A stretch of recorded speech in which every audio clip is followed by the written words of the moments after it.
trying to control these kids, man, it's hard. Who's got more than 2? Who's got 3? How many have you got, mate?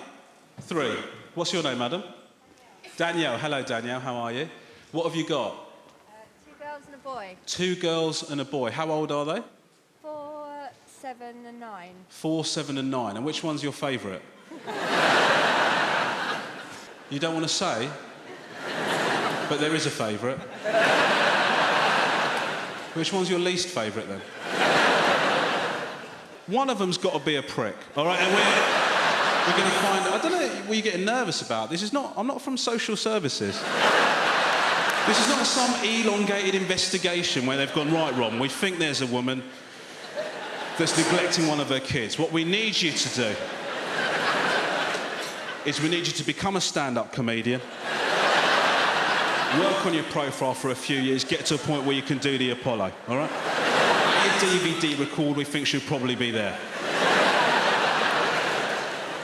Then what you need to do, go into the crowd, start asking, who's got more than 2 kids? Who's got more than 2 kids? Then when you start speaking to her, find out which one's the least favourite. When she says, then we've got her, all right? Is that what you think's going on? Don't worry, it's nothing. OK, I think... Move in. Have you tried behaviour charts with your kids? Yeah. Yeah? We're trying to do behaviour charts with our kids, right? So where you get a chart, you stick up on the fridge. Well, you put it where you want, but... Ours is on the fridge. Every time your kid's good, you give them a sticker. When they get enough stickers, you buy them something because you're out of ideas. That's basically how... You could obviously, you could promise them quality time, but... What a massive ball ache that is. I don't see why I should reward my children's behaviour by punishing myself. It makes no sense. I'm not saying it's a punishment to spend time with my children. I'm saying it's a punishment to organise something. You know, you've got to book the tickets, look at the park, just have something plastic and fuck off. That's my strategy. That's what you do when you buy kids a present, isn't it? This is for you to leave mummy and daddy alone for a long, long time. If you get bored with the car, have a look in the boot, there's a little sedative.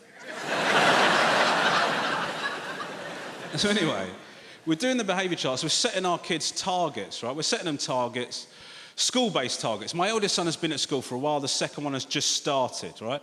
I think school is the first point at which I sort of care about what my kids are up to when they're not at home. What I mean by that is, when my eldest son was at nursery, I'd go to pick him up from nursery, and the girl there would go, great day today.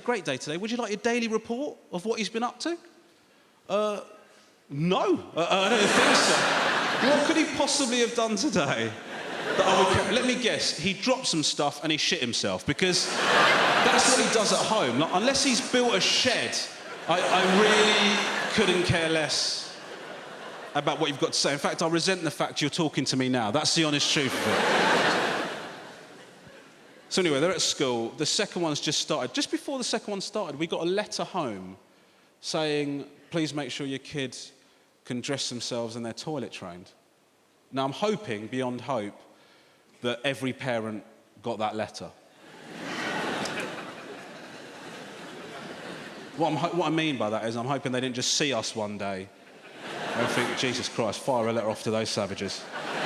My wife started getting nervous about it, right? She said, oh my God, what if he's not toilet? I said, who cares? Who cares? If he shits himself at school, the bullying alone will stop that immediately.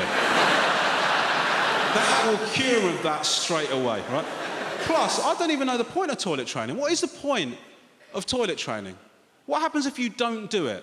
What are the consequences? You're going to get it eventually, aren't you? Have you ever met anyone? Have you ever met anyone that's just gone, oh, I was just never?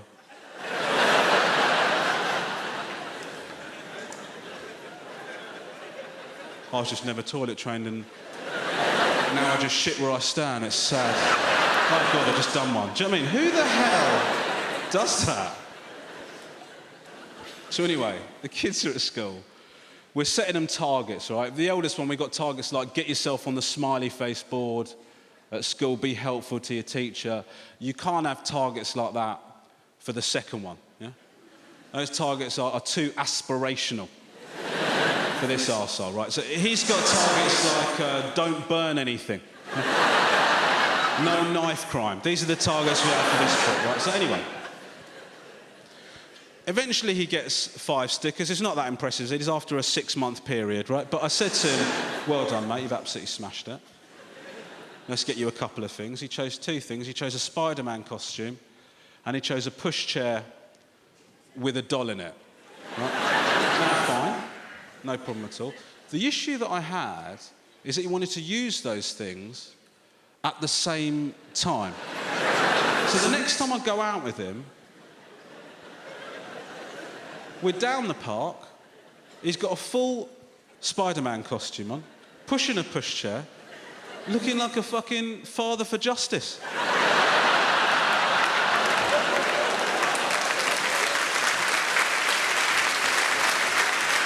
Just this horrible tribute act. Weekends are not enough, Daddy! The third one, don't really know what he's going to be like, because he's only 2. Do you know what I mean? He's not really contributing anything personality-wise or whatever. He did do something quite cool when he was a little baby, which I thought, hold on a minute, this kid might be a goddamn legend, right? When he was a little baby, he slammed me. Before he could even speak, slammed me. This is how he did it. I was having a little father-son moment with him, just, Daddy loves you. Daddy loves you. He latched on to breastfeed.